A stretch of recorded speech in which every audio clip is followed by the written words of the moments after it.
Milestone school বিমান দুর্ঘটনার সুষ্ঠু তদন্ত ও বিচার সহ 9 দফা দাবিতে কর্মসূচি পালন করছেন নিহত ও আহতদের পরিবারের সদস্যরা। সেখানে আছেন স্টাফ করেসপন্ডেন্ট কায়কোবাদ মাহমুদ। কায়কোবাদ, নিহত ও আহতদের পরিবারের সদস্যরা আর কি বলছেন?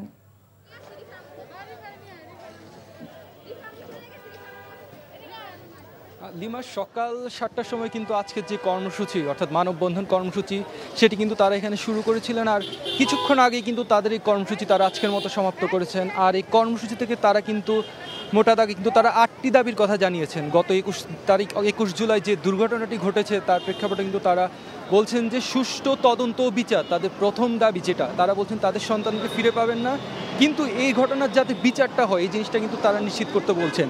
একই সাথে তারা কিন্তু বলছেন যে সব ধরনের শিক্ষা প্রতিষ্ঠান থেকে কিন্তু কোচিংয়ের যে ব্যাপারটা আছে এটি কিন্তু তুলে দেওয়ার দাবি করছেন। তারা বলছেন এই মাইলস্টোন স্কুলের স্কুল শাখার যে প্রধান শিক্ষিকা তাকে তারা কোচিং ব্যবসার মূল হোতা বলছেন, তারও কিন্তু অপসারণ দাবি করছেন। একই সাথে তারা কিন্তু ক্ষতিপূরণ যাকে তারা আসলে আন্দোলনকারীরা বলছেন জরিমানা, তারা কিন্তু সেটিও দাবি করছেন সরকারের কাছ থেকে।